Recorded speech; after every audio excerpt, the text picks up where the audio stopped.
I would like to thank Zambia for your contribution, and I'll give the floor to Ambassador Lolo, Permanent Secretary,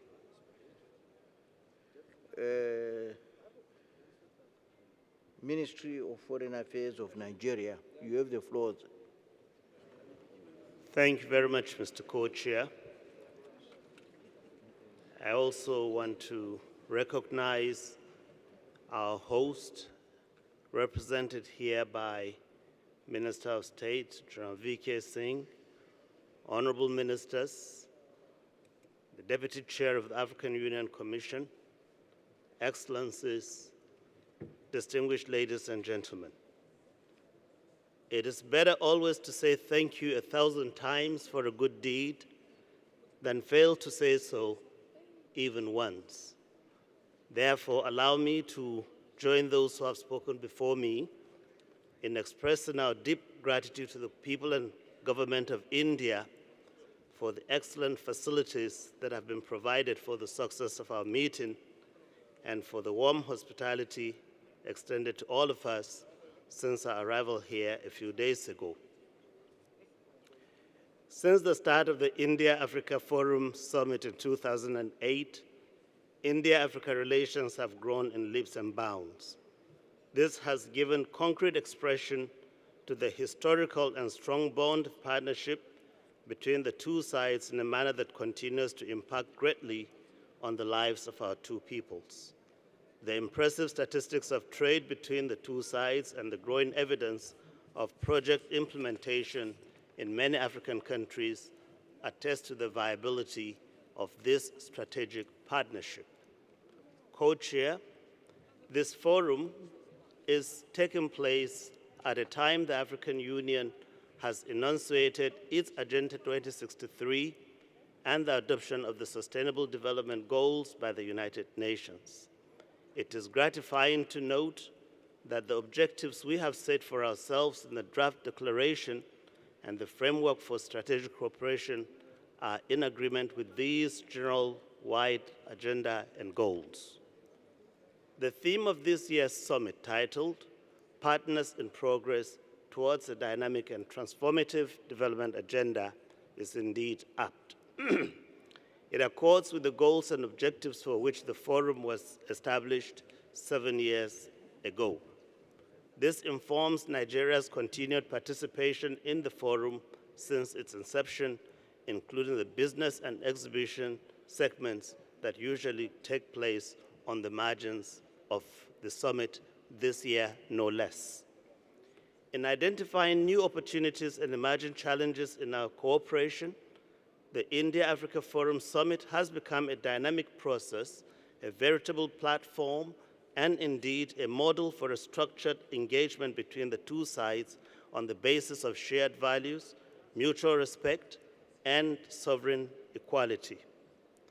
As we move forward in our cooperation, Nigeria would like to see improvement in the sphere of people-to-people contacts, including a more flexible visa regime for students, such that visas are issued for the entire duration of course of study in various institutions in India.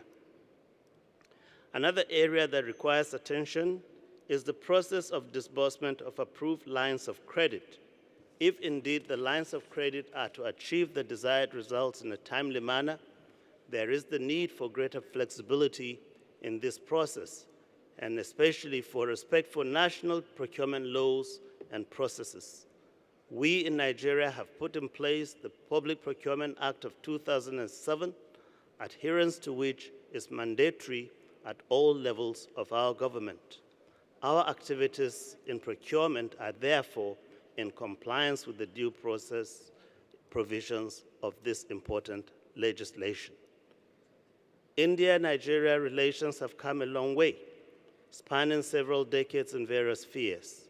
Nigeria commends the government of India for the constructive partnership that has characterized India-Africa relations. We commend India for its contributions to capacity building in Africa, which has benefited Nigeria in many areas, including education, skills development, information and communications technology, agriculture, power, infrastructure, and small-scale enterprises, as well as military and defense cooperation. There are growing opportunities in these areas that need to be further harnessed for the mutual benefit of both sides. At the multilateral level, Nigeria supports the reform of the United Nations Security Council to make it regionally representative, democratic, accountable, and effective. In the course of this meeting, several speakers have made reference to the phenomenon of terrorism.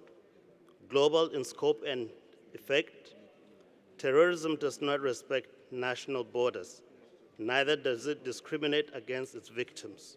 We all are vulnerable to this common evil and threat. May I therefore seize this opportunity to express our appreciation to member states of this platform for their continued support for our regional efforts in tackling the menace of Boko Haram. It is gratifying to note that Nigeria's neighbors are working in concert to combat this scourge, especially through the multinational joint task force, to which Nigeria is fully committed. And indeed, we have pledged $100 million to this task force. Disbursement has started. We've made a first tranche payment of $21 million and will soon follow now that the task force has become fully operational. May I also state Nigeria's unwavering commitment to every effort at peacemaking and peacekeeping on the continent. For us, peace is indispensable.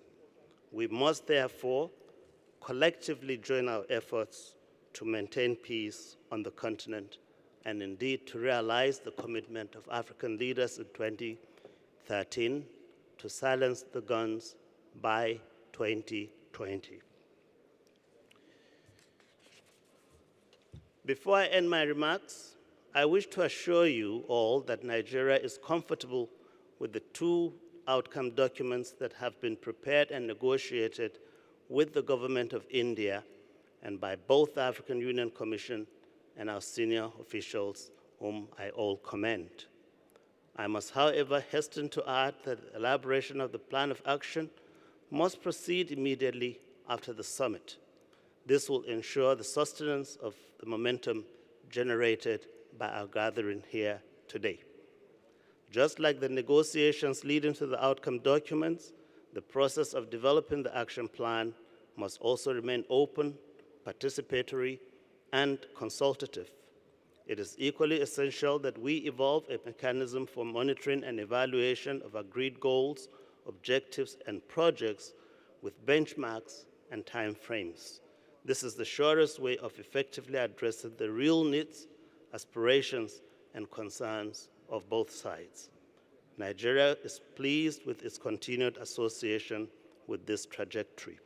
We stand ready to collaborate, as we have always done, with fellow African countries and partner with India in seeking to elevate India-Nigeria relations to greater height. It is for this reason, as I speak, President Buhari is airborne on his way to add his personal weight to this process. These remarks, we should thank our team of officials and their colleagues from India and from the African side for a job well done. Thank you, Mr. Co-Chair.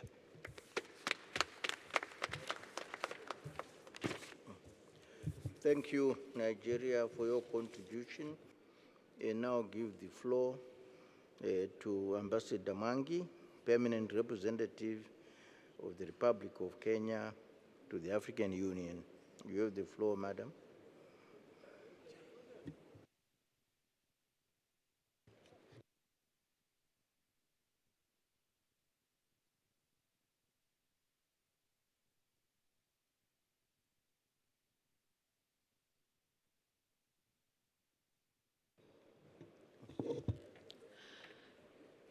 Your Excellency, Minister for Foreign Affairs of Zimbabwe and Chair of the Council of Ministers of the African Union and co-chairperson of this session, Your Excellency, State Minister, Your Excellency, the Deputy Chairperson of the African Union, I take this opportunity to express my sincere gratitude to the government and the people of India for the warm welcome and generous hospitality extended to this delegation, and to commend the government of India for the excellent organization of this important meeting.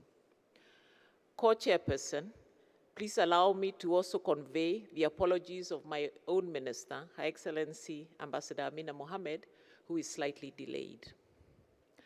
Africa and India cooperation has grown from strength to strength over the many decades that we have had relations. In Africa, we rightly pride ourselves that we are a continent on the rise. This is indeed true because some of the fastest growing economies are in Africa, and it is happening at a time when the global economy is facing challenges of growth. It is also true that India has recorded impressive economic performance in recent years, and it is emerging as a very influential contributor to global growth. These developments offer us abundant opportunities to tapping into our expanding middle classes and youthful populations. India's rapid economic development is very contemporary, and it is an experience Africa can emulate. Many of us in this room have witnessed India rise from a low-income country to the successful economy that it is today. Indeed, India is today an important political, economic, and social partner to Africa. Honorable Co-Chair, the theme of this summit, Partners in Progress Towards a Dynamic and Transformative Development Agenda, aptly captures the spirit of where we want to head with our partnership. Some may question what the achievement of the previous summits have been. However, I opt to be forward-looking, given our growing strengths as well as the ambitious plans we have set for ourselves. In Africa, I have in mind our Agenda 2063 and its 10-year implementation plan. India and Africa can partner by cooperating and consolidating the priority areas that are identified in the agenda and plan of action.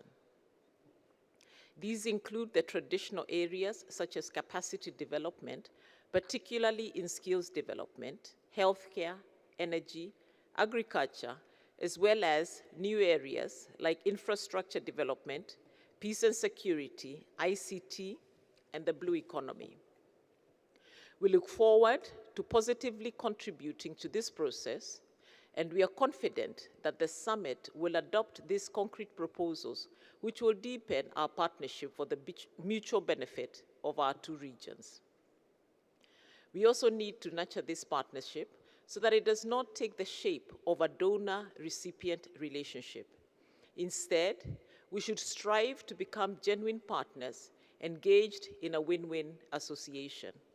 For example, we would like to see India collaborate with Africa in developing the latter's manufacturing and value addition sector through investments, technological transfers, and capacity building. This will enable us to grow our trade significantly than if it is dominated by one side supplying finished goods and the other raw materials. Moreover, it will not just be good for India-Africa trade, but also for intra-Africa trade. In this regard, I take note of the growing Indian FDI into Africa, and we are optimistic that as the business and investment environment continues to improve in Africa, the trend will accelerate. Indeed, Africa has great potential for investors, and I'd like to encourage Indian businesses to tap into the potential and access that vast African market, which is becoming more and more integrated as our regional economic cooperations mature. I am hopeful that the engagement between our business leaders, which is taking place alongside our meeting, will yield the desired results of greater awareness and actual business deals. We are very satisfied that a gap that existed in the process of engagement will be capped with the proposed institution of an implementation, monitoring, and evaluation mechanism. This mechanism is important in ensuring that our decisions are followed through and implemented. Honorable Co-Chair, our host, the Minister for External Affairs of India, referred to the forthcoming World Trade Organization Ministerial Conference, the MC10, that Kenya will be hosting in December this year. This will be the first time this important conference will be held on African soil. We have consulted widely with our African colleagues, as well as with friends like India, on the possible outcome of the conference. We wish to thank you all for your tremendous support and cooperation from the time we offered to host the conference and during the preparatory process. We would like to assure you that arrangements for hosting the conference have been finalized, and we look forward to welcoming the ministers and other participants to the conference from the 15th to the 18th December this year. Finally, Co-Chair, I would like to conclude by informing this meeting that Kenya, working in collaboration with the Indian government and UNAIDS, will convene a side meeting to exchange views on the important subject of ensuring sustainable access to affordable medications for managing HIV/AIDS. We are all aware that 80% of drugs used in Africa to treat the disease originate from India. The supply of these drugs have been the reason quality medication is available at an affordable cost to people suffering from this dreaded disease. The meeting is scheduled to be held on Friday the 30th at a hotel, Taj Palace, from 11 a.m. to 12:30. The meeting will bring together political leaders from Africa and India, experts from the United Nations, and healthcare experts, as well as business leaders from the industry. Honorable Chair, we hope that the outcome of the meeting will be a reaffirmation by the stakeholders of their commitment to achieving universal and sustainable access to life-saving medicines and diagnostics. It is my humble request that you will diarize the event and inform your principals about the meeting so that they can participate in the same. I thank you.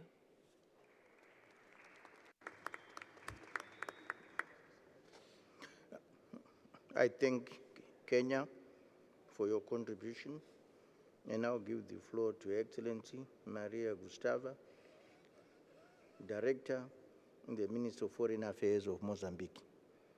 You have the floor, Madam. Muito obrigado.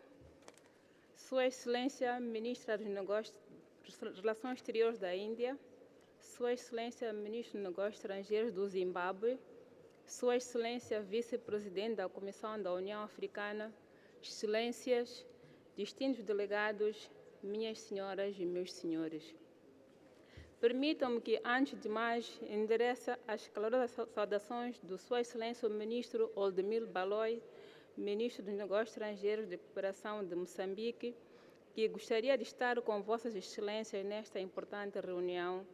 Todavia, devido a outros compromissos inadiáveis, não pôde participar. No entanto, transmito-vos votos de sucessos nas deliberações deste evento. Gostaria de nos juntar aos oradores que nos precederam em expressar os nossos sinceros agradecimentos ao povo e ao governo da República da Índia pela excepcional recepção e hospitalidade que nos tem dispensado a nossa delegação desde a sua chegada a esta bela cidade de Nova Delhi. A parceria entre a África e a Índia constitui um importante instrumento para a consolidação das históricas relações entre os nossos povos e para o aprofundamento do nosso relacionamento de complementariedade e de solidariedade na base de benefícios mútuos. Gostaríamos de expressar a nossa satisfação pelos progressos que tem registrado na parceria África-Índia, particularmente no domínio financeiro, através da concessão de linhas de créditos, formação, infraestruturas, energia e saúde. tem tido a compreensão mútua e comum de que o desenvolvimento sustentável dos nossos países depende, sobretudo, do investimento e atenção que dermos aos setores do desenvolvimento humano, agroindústria, infraestruturas e energia. A agricultura é o setor-chave dos nossos países que deve continuar a merecer especial atenção, pois é lá onde se encontra engajada a maioria das nossas populações. Igualmente, o fluxo de investimentos público e privado é de extrema importância nesta parceria pelo seu contributo no incremento do comércio, criação de emprego e da riqueza e redução da pobreza. Excelências, esta Cimeira África-Índia tem lugar num ano particularmente significativo para a África e para o mundo. Primeiro, trata-se do ano que a União Africana aprovou seu plano da implementação dos primeiros 10 anos da Agenda 2063, quadro estratégico partilhado para o crescimento inclusivo e desenvolvimento sustentável da África. A aprovação deste plano significa a determinação da África de passar para a ação na sua implementação da sua visão. Segundo, a Cimeira realiza-se poucos dias depois do mundo aprovar a Agenda 2030 sobre desenvolvimento sustentável, um compromisso comum para o desenvolvimento harmonioso e inclusivo dos nossos países. Terceiro, estamos a preparar para a realização da Conferência dos Estados-Partes da Convenção Quadro das Nações Unidas sobre Mudanças Climáticas a ter lugar em Paris no próximo mês de dezembro, durante o qual se espera o alcance de um acordo robusto e ambicioso que inclua a componente de financiamento. Trata-se, pois, dos marcos importantes que, de forma direta ou indireta, vão influenciar o desenvolvimento e consolidação desta parceria África-Índia, particularmente com a adoção da Declaração e do Quadro Estratégico de Cooperação, cujas áreas prioritárias nelas contidas irão impulsionar a nossa cooperação e responder aos desafios de desenvolvimento socioeconômico dos nossos países. Excelências, não podemos ignorar o facto de que a Cimeira realiza-se num momento em que os nossos países e o mundo enfrentam novos e preocupantes desafios, caracterizados pela crise humanitária decorrente do fluxo migratório e dos refugiados, que resultam de sucessivas crises políticas e conflitos que não têm tido soluções sustentáveis. A experiência tem nos mostrado que a solução deste problema passa pela forma como continuamos a enfrentar o binômio paz e desenvolvimento. Sobretudo, a necessidade de incidirmos sobre as causas profundas das crises e conflitos. Não temos outra alternativa senão continuarmos a conjugar os nossos esforços para enfrentar estes desafios que põem em causa as nossas ações e progressos tendentes ao desenvolvimento harmonioso dos nossos países e ao bem-estar dos nossos povos. Co-presidentes, excelências, minhas senhoras e meus senhores, esta cimeira será marcante pelo facto de, em conjunto, determinarmos que as ações devem ser monitoradas e avaliadas através de um mecanismo que vamos definir em detalhes dentro de 3 meses. Esta decisão vai nos permitir medir o nível de implementação das decisões que os nossos chefes de Estado e do Governo vão tomar. Igualmente, será um barômetro que, em 2020, vai nos permitir avaliar com clareza onde progredimos, onde precisamos de consolidar e concentrar os nossos esforços para que a nossa parceria passe a dar seguros passos rumo a um desenvolvimento dinâmico e transformador. De facto, estamos esperançados que o plano de ação a ser aprovado neste processo possa identificar projetos concretos com impactos e resultados tangíveis para as nossas populações. Moçambique está pronto para trabalhar com todos e para o alcance dos objetivos preconizados nesta cimeira e de levar mais alto estas relações históricas que existem entre a África e a Índia e, em particular, entre Moçambique e Índia. Muito obrigado pela atenção.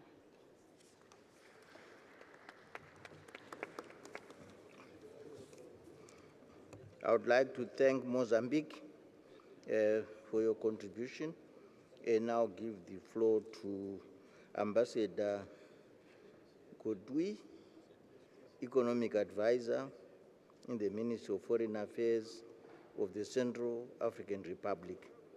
You have the floor, Madam.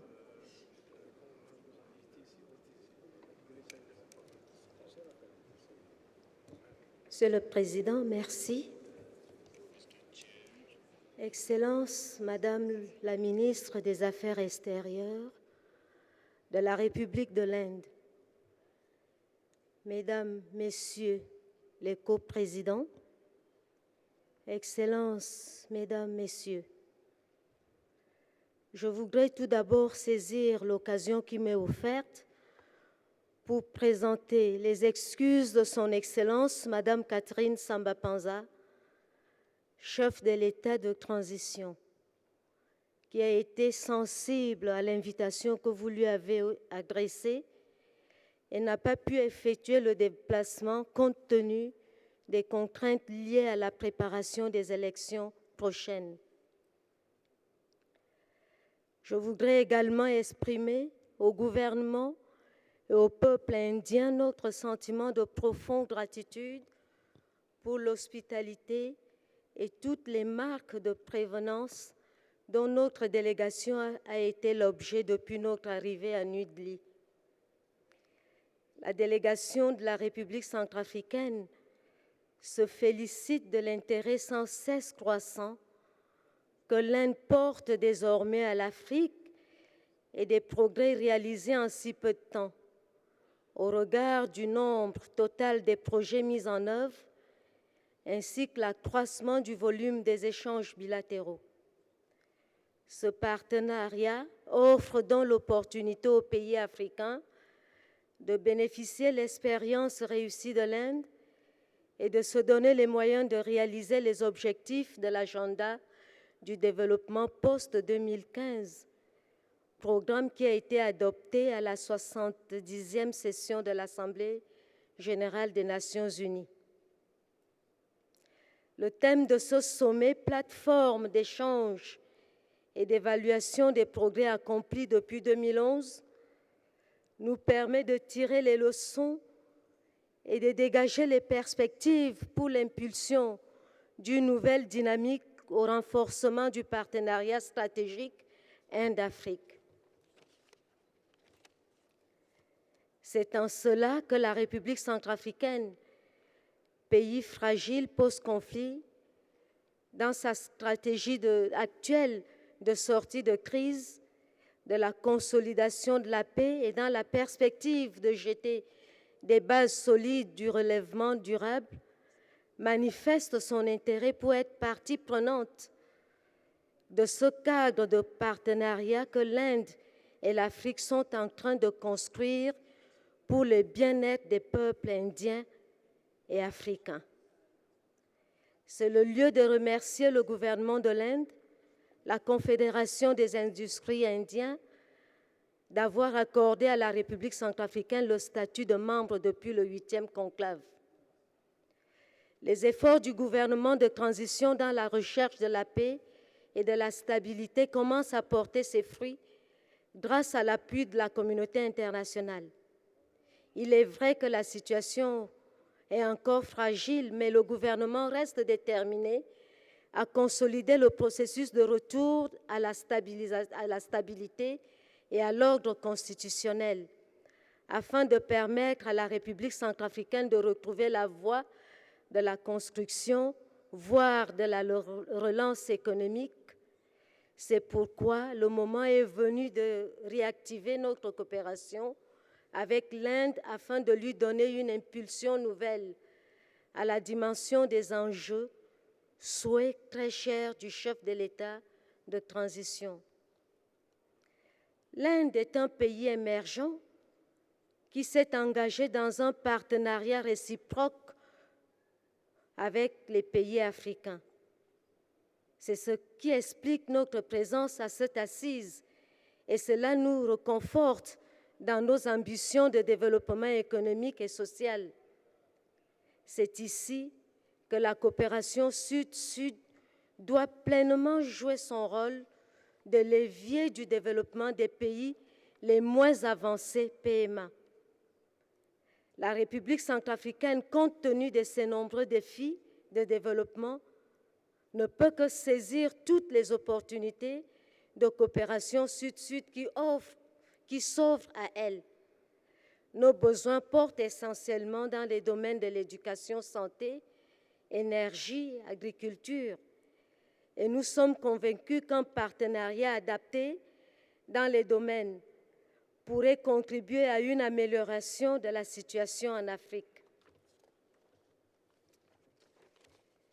S'il est indubitable que quelques avancées ont été enregistrées, l'on ne peut également s'empêcher d'entrevoir les défis importants qui se pointent à l'horizon, dont, entre autres, les problèmes sécuritaires, énergétiques, l'insécurité alimentaire de ces dernières années, par les effets négatifs du changement climatique. Toutefois, les perspectives encourageantes de la prochaine conférence à Paris sur le changement climatique, COP21, prévue pour le mois de décembre 2015, constitue un signal fort de tous les décideurs de la planète à œuvrer ensemble pour offrir à la génération future un monde où il fera bon vivre.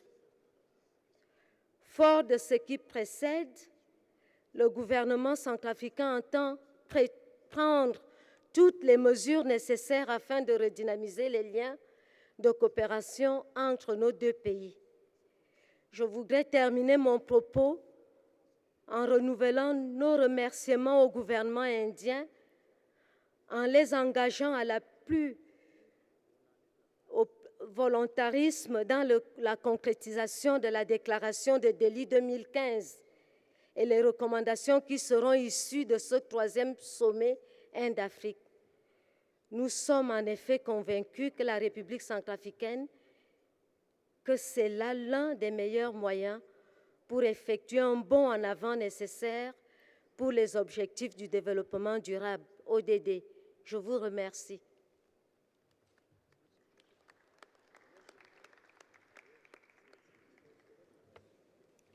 I would like to thank the Central African Republic